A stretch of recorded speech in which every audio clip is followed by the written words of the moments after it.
Let's get now a very important perspective, the perspective of the Chinese government on this visit. Qin Gong is the Chinese ambassador to the United States. He joins us now. Mr. Ambassador, grateful for your time at this important moment. The speaker is in Taiwan, as you well know. China said don't go. She is there now. The Biden White House says this should not be a big deal. Newt Gingrich, the speaker, visited 25 years ago. Why? Why is the Foreign Ministry of China says this? It will definitely take all necessary measures to resolutely safeguard the sovereignty and territorial integrity in response to the U.S. speaker's visit. You just heard our correspondent say there will be overnight military exercises. It's the Biden White House that says China here is making this a big deal. Why? Well, firstly, on Speaker Pelosi's visit to China's Taiwan region, the Chinese side has repeatedly expressed its firm and strong opposition to the U.S. side at various levels through different channels.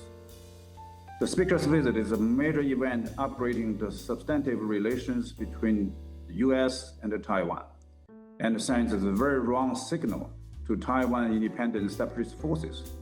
It is a serious violation of the One China principle and the provisions in the three signed U.S. joint communiques.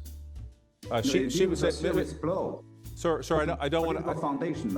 I don't want to. Seriously infringe China's sovereignty and territorial integrity. That is the position. Sir, let me jump in for 1 second. Forgive me, please. I don't want to make this contentious, but that is the position of your government. But she says she is there in honor of the Taiwan Relations Act. I understand how difficult this is, but Taiwan has a democratically elected government. Speaker Pelosi says it is very important at this time in the world for her, as the top woman in the United States government, the number 3 person in the U.S. government, to show its support. China could have just said, let it go, played it down, ignored it. Instead, the White House would say it is China looking for a provocation here. Well, the question of Taiwan is not about democracy. It's about China's national sovereignty and the territorial integrity. And it is the aspiration of the more than 1.4 billion Chinese people to achieve the reunification of China. And it is an unbending will of the whole Chinese nation to defend our national sovereignty and territorial integrity. Nancy Pelosi is not a person in the street. As you mentioned, he, as a speaker, he's number 3 in the U.S. government. So her visit, in whatever form, at whatever time during his tenure, carries high political sensitivities, and it will result in the escalation of the tension across Taiwan Strait and escalation of the tension in the U.S.-China relations. So we firmly and strongly condemn and protest against it.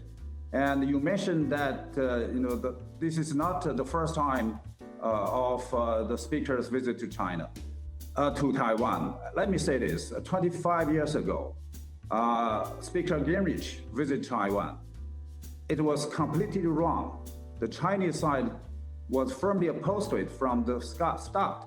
The U.S. side should draw lessons from it instead of making repeated mistakes. And one mistake cannot justify the following mistakes in the same nature. Well, Speaker Pelosi says that you have to look around the world, and she sees Russia's invasion of Ukraine.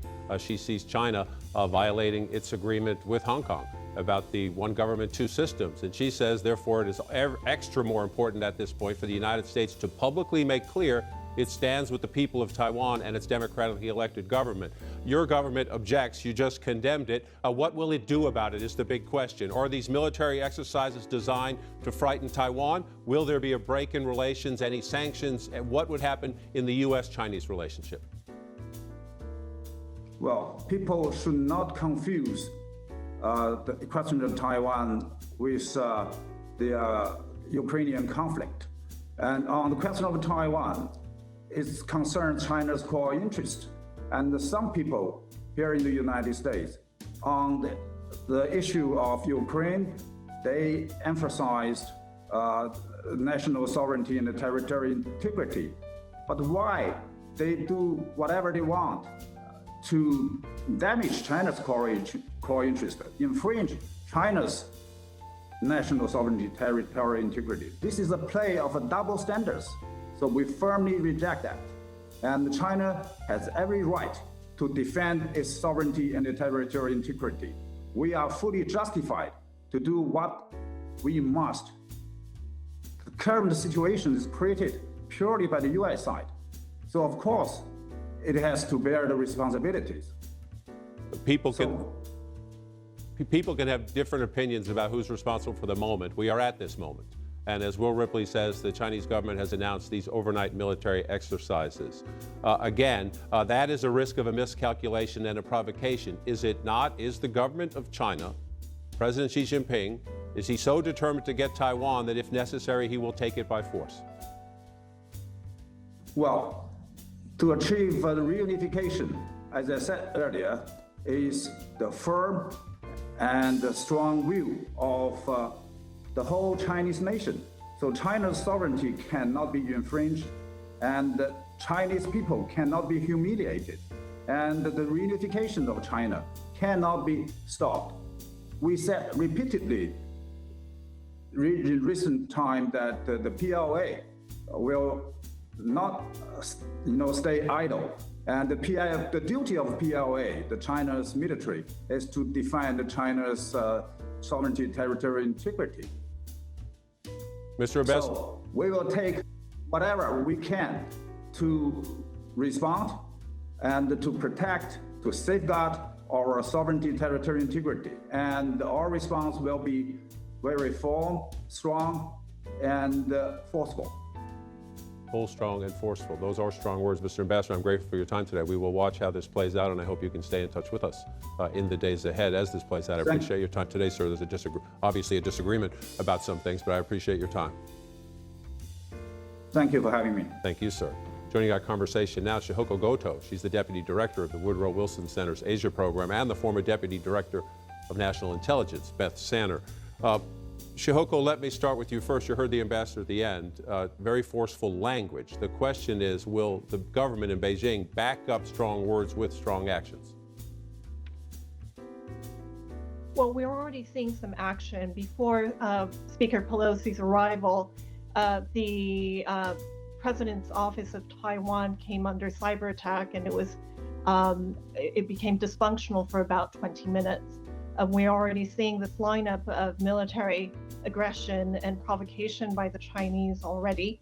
I think the best case scenario to conclude Speaker Pelosi's visit to Taiwan will be this is as bad as it gets. But the big challenge is going to be what is going to be Taiwan's position in the longer term.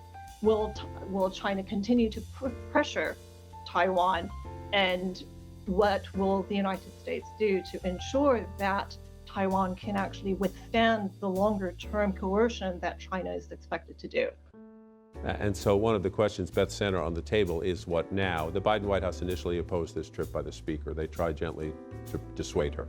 Once it was clear she was going, they decided to support her. This is Jake Sullivan, the National Security Advisor, and you're watching these pictures on the stage. Nancy Pelosi, she is making a very strong public statement here. She has been on this issue for 30 plus years in terms of the Chinese government and its human rights abuses. She has been a friend of Taiwan throughout that period. Jake Sullivan says he's worried now the Chinese are going to use this excuse, and you heard the strong language from the ambassador, as a pretext. Listen. A Speaker of the House has traveled to Taiwan before, and members of Congress travel there all the time, including several who have already traveled there this year. So for China to try to turn what is in the historical norm into a crisis, or to try to use it as a pretext for aggressive action around Taiwan, that's on them, and they would be the ones who'd be escalating. Is there a risk of a serious military escalation in and around Taiwan right now? There is some. Certainly in the next 24, 48 hours, there is a significant risk because we are going to see some military action. As Will pointed out, the exercises are starting. And the last time we had a high-level visit, not nearly as high as Pelosi, was in 2020. And that was the Undersecretary of State for Econ.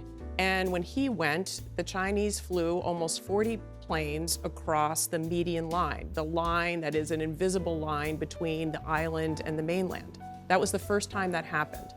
In the 95, 96 crisis, we saw missiles fired near Taiwan. I expect that we'll see some things like that happen. And at the same time, we're going to see the Taiwanese Air Force, they're going to scramble and put jets up into the air because that's what they always do. And frankly, the Chinese, the way that they've been behaving recently, Mark Milley, the chairman of the Joint Chiefs of Staff, just warned about their unsafe behavior. And so I think there is a risk of that. That said, I think that China is going to try to thread the needle. Xi has a lot on his plate at home, and he doesn't need a crisis right now.